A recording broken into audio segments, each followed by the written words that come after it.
জুম্মার দিন মুসলমানদের জন্য অত্যন্ত গুরুত্বপূর্ণ একটি দিন। এই দিনের ফজিলত অনেক বেশি। জুম্মার দিনে কিছু বিশেষ আমল রয়েছে যা পালন করলে অনেক সওয়াব পাওয়া যায়। এই দিনে গোসল করা সুন্নত, সুগন্ধি ব্যবহার করা সুন্নত, নতুন বা ভালো পোশাক পরিধান করা সুন্নত, তাড়াতাড়ি মসজিদে যাওয়া সুন্নত, সূরা কাহাফ তিলাওয়াত করা সুন্নত, বেশি বেশি দরুদ পাঠ করা সুন্নত, ইমামের খুতবা মনোযোগ দিয়ে শোনা ওয়াজিব এবং জুম্মার নামাজ আদায় করা ফরজ। এই আমলগুলো পালন করলে আল্লাহ তাআলা অনেক খুশি হন এবং বান্দার গুনাহ মাফ করে দেন।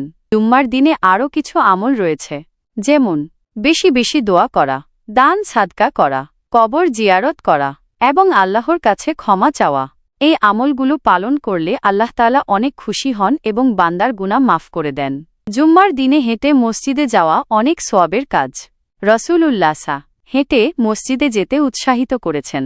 তবে যদি কারো জন্য হেঁটে যাওয়া কষ্টকর হয় তবে সে বাহনে চড়ে যেতে পারে। জুম্মার দিনে তাড়াতাড়ি মসজিদে যাওয়া সুন্নত। রাসূলুল্লাহ জুম্মার দিন খুব তাড়াতাড়ি মসজিদে যেতেন, তাই আমাদেরও উচিত জুম্মার দিন তাড়াতাড়ি মসজিদে যাওয়া। জুম্মার দিনে আরও কিছু আমল রয়েছে, যেমন বেশি বেশি দরুদ পাঠ করা, দোয়া ইস্তিগফার করা এবং আল্লাহর জিকির করা। এই আমলগুলো পালন করলে আল্লাহ তাআলা অনেক খুশি হন এবং বান্দার গুনাহ মাফ করে দেন।